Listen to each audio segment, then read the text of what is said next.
Scholar अहले सुन्नत के काजी निसार साहब के ऊपर एक हमला होता है। उस हमले के याद रखिए, उस हमले में नकाबपोश लोग आते हैं और नगर में आके उनके ऊपर हमला कर लेते हैं।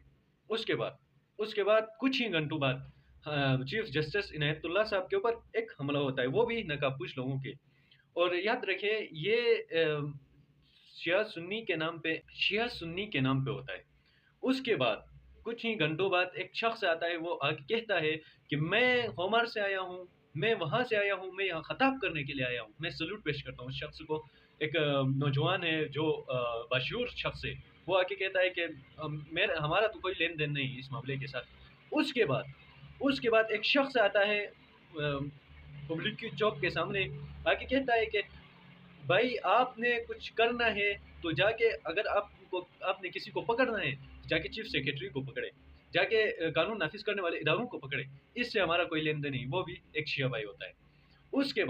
उसके बाद याद रखिए काजी निसार साहब के ऊपर जो हमला हुआ था, अभी तक की स्टेटमेंट के मुताबिक नगर में हुआ था। और नगर कॉलोनी की जो यूथ है वो आके कहती है, प्रेस कॉन्फ्रेंस करती है GMN के चैनल के ऊपर, न्यूज़ चैनल के ऊपर।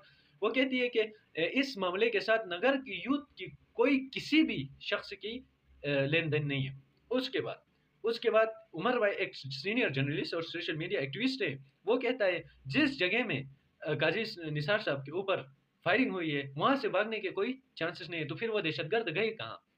उसके बाद अभी ये मामला सेम टू सेम लगता है, जिन्होंने काजी निसार साहब के ऊपर हमला किया है वो इन्वॉल्व है चीफ जस्टिस इनायत साहब के ऊपर, जिन्होंने हमला किया है। ये तो डन हो गया। उसके बाद नगर प्रेस कॉन्फ्रेंस के बाद हमें मुतमिन होना चाहिए कि इस मामले के साथ नगर यूथ का कोई लेन देन नहीं। इसका मतलब शिया सुन्नी का कोई लेन देन नहीं है। नाजरीन, तो फिर जाते हैं कश्मीर की तरफ। कल जो कश्मीर में हुआ, कल परसों कुछ टाइम पहले, कि वहाँ पे कश्मीर के लोग डट गए और उन्होंने अपने हुकूक के लिए आवाज़ उठाई। उसके बाद देखिए गिलगित बल्तिस्तान में ये डर रहा कि ये नौजवान बहुत बाशूर हो चुके हैं, अपने हक के लिए उठेंगे। उसके बाद यहाँ पे हमले होने शुरू हो जाते हैं। याद रखें कि कुछ टाइम पहले पाकिस्तान के वज़ीर-ए-आज़म और डोनाल्ड ट्रंप के बीच एक मुआहिदा होता है जिसमें मदनियात दिखाए जाते हैं। उसके बाद अभी मैं आपको बताता चलूँ, यहाँ पे मदनियात निकलते हैं ना, वहाँ पे फसाद होती है।